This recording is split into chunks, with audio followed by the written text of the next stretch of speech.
모든 영상에 소개하는 내용들은 각자의 판단에 맡깁니다. 리 에이스 채널은 항상 모든 영상에 있어서 유료로 하는 것들은 신중하게 결정하시는 것이라고 말씀드립니다. 아울러 무료로 하는 것들 역시 각자의 판단으로 선택해서 결정하시는 점이라는 것을 강조드립니다. 안녕하세요, 리 에이스입니다. 자, 여러분들 이번 시간은 파이코인, 비트코인을 뛰어넘을까요? 5가지 한번 심층 비교 분석을 해보도록 할게요. 과거의 거인이었던 비트코인, 물론 지금도 거인이긴 하지만 미래에는 파이코인이 핵심이다 라고 생각을 하시는 분들이 상당히 많아요. 영상을 한번 끝까지 보시면서 어떤 내용들인가 살펴보는 그런 시간 가져보도록 할게요. 비트코인과 파이코인, 가상자산 패러다임의 과거와 미래에 대해서 한번 살펴볼 겁니다. 2009년도에는 비트코인이 있었다면 2019년도에는 파이코인이 등장을 합니다. 가상자산 발전 흐름의 전반적인 비교 그리고 거시적 전망을 한번 분석해 볼 겁니다. 가상자산 역사적 타임라인을 보면은 비트코인 같은 경우에는 사토시 나카모토의 제네시스 블록을 시작으로 자본시장의 신뢰를 획득하고 제도권, 이 자산군으로 확고하게 자리를 잡았어요.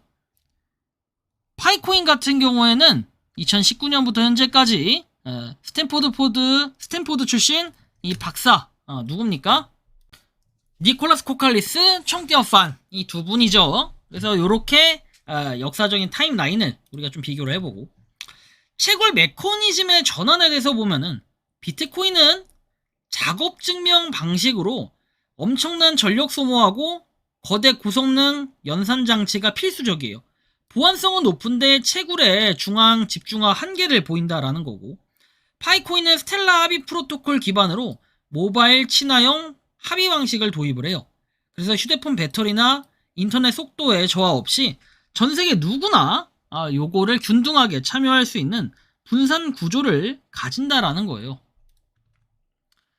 경제 모델과 이 유통 및 희소성에 대해서 살펴보면 2100만 개인 비트코인 그리고 그에 반해 1000억 개인 파이코인 이 발행량을 보면 좀 차이가 있죠. 분명히 1억도 아니고 1000억 개면 정말 많은 차이긴 해요. 자, 비트코인 같은 경우에는 총량 한도 그리고 반감기를 거치면서 인플레이션 방어 자산으로 진화를 해요. 그래서 자산 및 보관소, 거래소 내 시세 차익 거래 목적에 치우쳐 있다라는 거.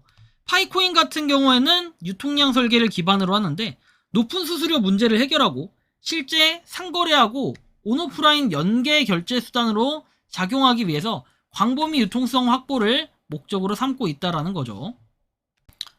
글로벌 네트워크 파워를 보면 커뮤니티의 규모와 영향력에서 볼 때 비트코인은 이제 ETF 편입 그리고 금융허브 효과를 선도한다면 파이코인은 풀뿌리 방식의 거대 커뮤니티 성장을 추구해요.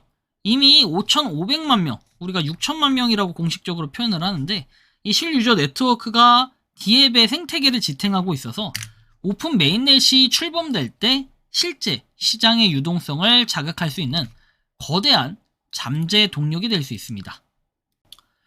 규제 수용성 및 신원 인증과 관련해서 보면 익명성 금융규제 한계 극복. 기존의 대다수 퍼블릭 체인은 지갑 주소의 익명성에 의존을 하며 성장해 정부의 자금 세탁 방지 규제와 수시로 충돌을 유발해왔어요. 그러나 파이코인은 메인넷 전환 이전의 대대적인 자체 KYC 인증 프로세스를 수행을 하는데 1인 1계정 원칙을 철저하게 관철시켜가지고 국가별 법적 제도권 안착 및 결제수단 합법화에 있어서 근본적인 우위를 추구한다라는 것도 우리가 참고해 볼 수 있겠습니다. 다음 보면 성숙도와 가치 상승 잠재기 관련해서 봤을 때 비트코인은 자산화 단계가 완료가 돼서 이제 시세 변동성이 점차 축소가 되는 성숙기 자산이라고 볼 수 있어요. 그럼에도 당연히 비트코인이 더 가격이 올라갈 수도 있고 그러긴 하는데 파이코인 같은 경우는 오픈 메인넷이라고 해서 본격적인 오픈 메인넷 시작이 된 건 아니다. 우리가 당연히 오픈 메인넷 얘기는 하고 선언은 했지만 실질적으로 이거에 대한 그런 큰 움직임이 나타난 건 아니다. 그래서 비트코인 초창기 모델에서 나타난 가치 확장의 이런 성격을 고스란히 파이코인이 재현시킬 수 있는 가능성들이 있다라고 보고 있어요. 의외로 파이코인을 지지하는 사람들은. 이런 것들 우리가 기대해 볼 수 있겠고, 비트코인과 파이코인의 좀 비교를 해보면, 비트코인 같은 경우에는 작업증명 기반 연산 방식인데, 파이코인은 스텔라비 알고리즘이고, 비트코인은 디지털 안전자산 가치 저장고라고 한다면, 파이코인은 실제 상생 결제화폐 그리고 디앱 유틸리티라고 볼 수 있겠고요.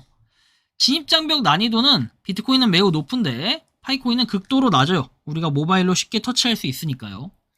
규제 편입과 관련해선 거래소의 KYC 절차 우회가 가능한데 비트코인은, 파이코인은 엄격한 자체 인물 인증을 해야 된다라는 거, KYC. 그리고 비트코인은 극단적 희소성 기관 자금 연계가 된다면, 이 파이코인 같은 경우에는 거대한 유저 커뮤니티에 실질 이 유통성이 있다라는 거, 이런 걸 우리가 좀 차이점이 있다라고 볼 수 있겠습니다. 자, 이런 거. 그 다음에 가상자산 생태계의 유저 파워를 분석해 본다면은, 우리가 비트코인은 좀 추정해 봤을 때는 8,500만 명 정도, 활성 우리가 주소수로만 보면 추정치가 그렇다라는 거고, 그리고 파이코인 같은 경우에 커뮤니티 가입자가 5,500만이라는 6,500만 명 정도 돼요. 그리고 KYC 통과 완료 유저는 약 1,800만 명 정도 된다고 했을 때, 파이코인은 정식 거래소 미상장 자산임에도 불구하고 전 세계 유저 확보 측면에서는 이미 메이저 자산들을 매섭게 뒤쫓고 있다라는 거를 우리가 좀 생각해 볼 필요가 있어요. 이런 차이가 있네요. 이런 측면에서는 파이코인은 몇 년을 좀 앞서고 있다라는 생각이 들어요. 같은 속도로 봤을 때. 파이코인의 가치 안착을 위한 과제, 우리는 KYC 인증 정교화, 보안 무결성을 해치지 않으면서 전 세계 활성 유저군의 마이그레이션 비율을 높여서 시장에 이런 신뢰를 증명을 해야 되는 거, 이게 굉장히 중요하죠. 생태계 경제 활성화 관련해서 파이 브라우저상의 비즈니스 디앱 서비스 그리고 상거래 등에서 실제 화폐로서 순환이 되어야 되고, 메인넷 정식 공개 관련해가지고 뭔가 완벽한 상호 운영성, 이 교차, 연동이 실현될 때 진정한 시가 형성을 마주할 수 있다는 거, 우리가 참고해 볼 수 있겠습니다. 종합적으로 봤을 때는 우리가 네트워크 효과를 증명해 나가고 있다라는 거, 비트코인이 변동성을 극복해서 금과 같은 대우를 받는 것처럼 파이코인도 뭔가 초기 편견 그리고 점점 뭔가 좋아지고 있다는 건 여러분들 두 눈으로 직접 확인하고 있을 겁니다. 파이코인은 비트코인의 길과 다르게 일상 유통형 블록체인의 길을 가고 있어서 향후에 글로벌 실물 경제와 높은 친화력으로 대중에게 유용하게 각광받는 실물형 화폐 자산이 될 잠재력은 농후하다. 하지만 그 잠재력을 좀 증명할 수 있도록 하나하나씩 보여줘야 되는 거, 이것도 하나의 과제가 아닐까 싶긴 한데요. 여러분들이 생각하고 느끼는 이 비트코인, 파이코인 비교를 해봤을 때 여러분들은 어떻게 좀 바라보고 계신지 자유롭게 여러분들의 의견 한번 댓글로 남겨주시면 좋겠다라는 이러한 말씀을 드리며, 이번 영상은 여기서 마치는 걸로 하겠습니다. 도움이 되셨다면 구독과 좋아요, 알림 설정 부탁드리고, 파이코인 채굴하시는 많은 분들, 그리고 파이코인 생태계를 위해 노력하시는 모든 파이오니어 분들, 오늘도 파이팅 하시기 바랍니다. 리 에이스였습니다. 감사합니다. 평소에 궁금하셨지만 내가 시도해보기 어렵거나 시간 낭비하고 싶진 않고 새로운 제보를 해주실 분들께서는 아래의 주소로 메일을 보내주시면 제가 해결해드리겠습니다. 단톡방은 유튜브 검색창에 소통창구를 개설했습니다를 검색해주셔서 확인하시면 됩니다. 아울러 채널 멤버십 가입 시 다양한 혜택을 누리실 수 있으니 참고해 주시기 바랍니다. 시청해 주셔서 감사합니다.